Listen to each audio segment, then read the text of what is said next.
Hello everybody, I am Jaap Hollander.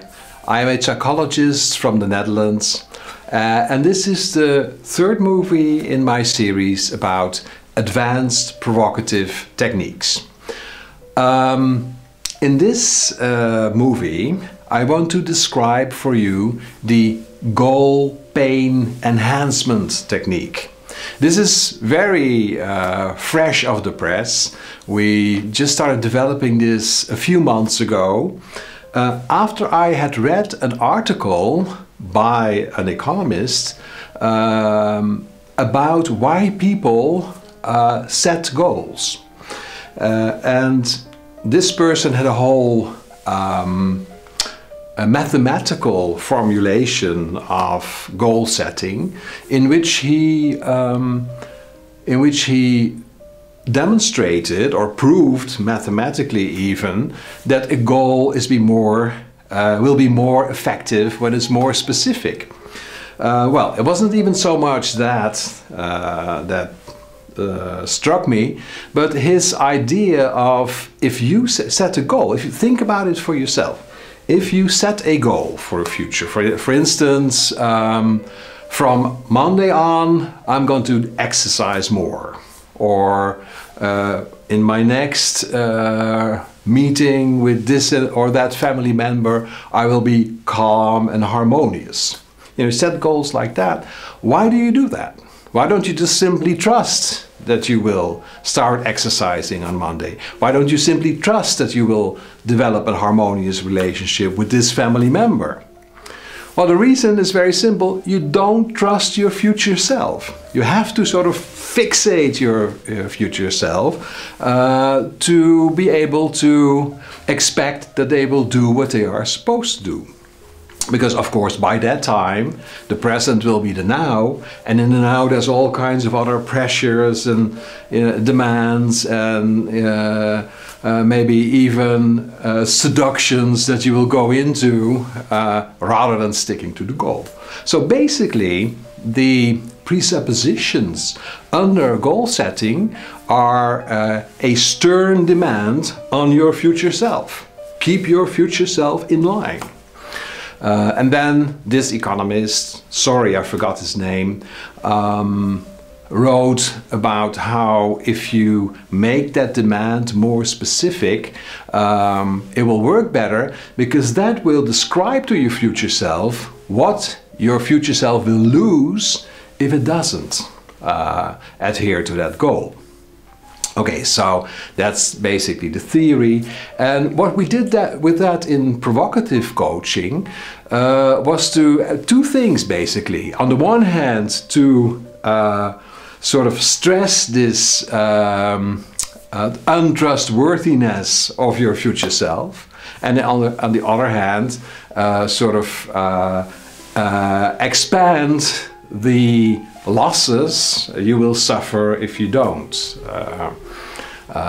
achieve the goal. Why do we do this? What's the reason? What's the goal of this provocative coaching? Well, again, as always, to either resist or accept. Either says, well, wait a minute, I do trust my future self. Wait a minute, I am not suffering this loss, so don't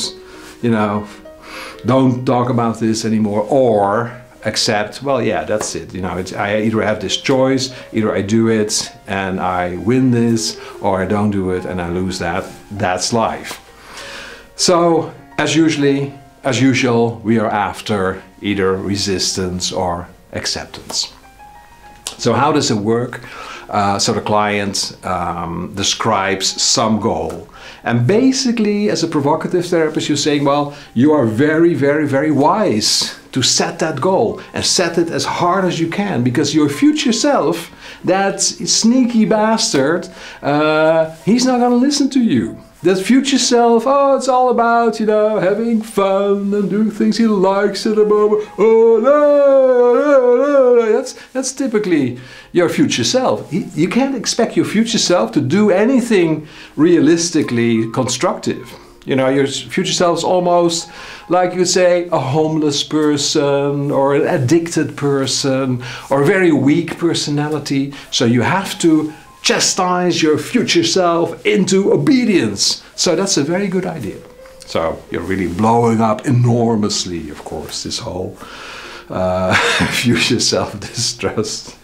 And then and then of course the client said, now wait a minute, it's not that bad, you know, I'm pretty integrated, you just have a little problem with exercising. Come on, you're going totally overboard again, Jaap. Be normal for a moment. So, well, you know, being normal is not really my strong suit, but okay, I'll try. When the clients start protesting, then you go, well, no, wait, because you don't understand how important this is. And then you start expanding on this whole issue of the losses you will suffer if you don't adhere to the goal. So, well, listen, you want to exercise more, but my God, you know, if you don't do that, if you don't keep your future self in line, terrible things might be happening. Disaster may be upon you, because people will go, oh, see that fat blob there? What is that? Is that a bag of garbage or no, it's a person. Oh, wait a minute, it's Fred. Hi, Fred, how are you doing? And you go, yeah, okay.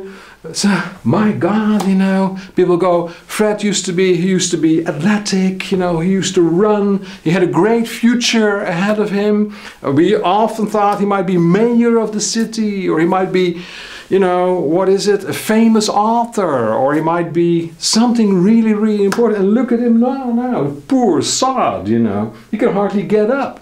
Well, how much do you think he weighs? He must be at least 200-300 pounds. My God, you know, should we call an ambulance? Fred, are you okay down there? I think he's drunk or stoned, or what is he? My God, all that's gonna happen if you don't keep your future self in line. Well, that's basically it, of course. Then, you know, clients are protesting again. It's not going to be that bad. So the end result, you hope, of this intervention, of course, it's only one intervention of many, many, many different interventions you do. But, you know, you hope it contributes to a more sort of relaxed goal setting and a more sort of balanced acceptance of the pros and cons of doing things. Okay, well, thank you for watching, and this was the third one in the series. Look out for the next one on advanced provocative techniques. Bye bye.